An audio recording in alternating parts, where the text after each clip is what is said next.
Hey guys, welcome back to my YouTube channel Sunday special series में आपका बहुत बहुत स्वागत। आज की हमारी संडे स्पेशल कहानी है ये इश्क नहीं आसान। मुझे पता है नाम सुनकर ही आपको बेचैनी हो रही होगी सुनने की, तो चलिए ज्यादा वक्त ना लेते हुए शुरू करती हूँ कहानी। मुंबई की भाग दौड़ भरी जिंदगी में जहाँ हर कोई अपने सपनों की ट्रेन पकड़ने की जल्दी में था, वहाँ अमर और काव्या की मुलाकात एक पुराने किताबों की दुकान में हुई। अमर एक महत्वाकांक्षी फिल्म निर्देशक किताबों के पन्नों में अपनी अगली कहानी तलाश कर रहा था।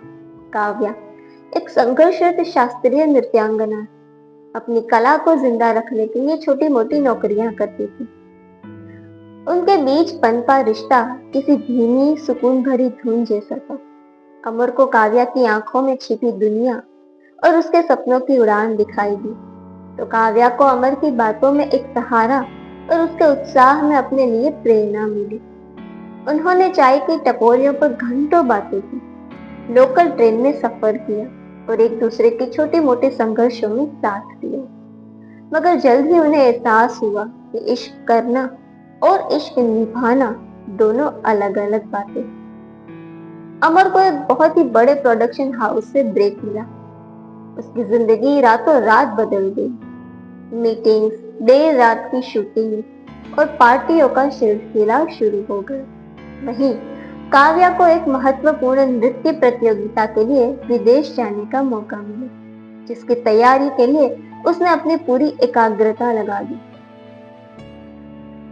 उनके बीच दूरियां पैसों की नहीं थी, बल्कि समय और प्राथमिकताओं की थी।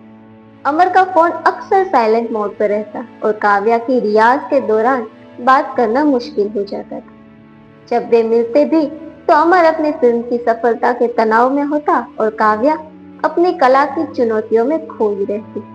उनका प्यार जो कभी एक कोमल पौधा था, अब जिम्मेदारियों के तूफान में झूल रहा था। एक शाम मरीन ड्राइव की भीगी हुई बेंच पर बैठे हुए काव्या ने हल्के से कहा, हमारा इश्क खूबसूरत है अमर, पर आसान नहीं है। इसे जीने के लिए हमें या तो अपने सपनों से समझौता करना होगा या इस रिश्ते को एक अलग तरह का स्पेस देना होगा। अमर ने काव्या का हाथ थाम लिया। उसने महसूस किया कि प्यार महज साथ रहने का नाम नहीं है, बल्कि एक दूसरे के सपनों का सम्मान करना भी है, भले ही इसके लिए खुद को पीछे रखना पड़े।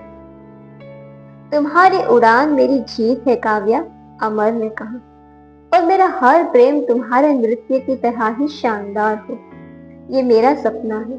ये इश्क आसान नहीं है, पर हम मुश्किलों से लड़ने को तैयार हैं।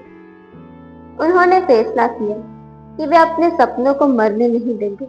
उनका इश्क अब एक जुनून से भरी साझेदारी बन चुका था, दूर रहकर भी एक दूसरे को प्रेरित करने वाली कहानी बन गया था। उन्होंने एक दूसरे को समय नहीं बल्कि विश्वास दिया। साल गुजरे। काव्या एक अंतरराष्ट्रीय स्तर की नृत्यांगना बनी। अमर की फिल्मों ने समीक्षाओं की तारीफें बटोरी। उनका रिश्ता अब भी दूरियों और व्यस्तताओं से भरा था, लेकिन वह पहले से भी कई ज्यादा मजबूत था। वे समझ चुके थे कि यह इश्क आसान नहीं है, पर यह उनकी जिंदगी की सबसे बड़ी और सबसे प्यारी चुनौती है, जिसे वे हर रोज खुशी से स्वीकार करते हैं।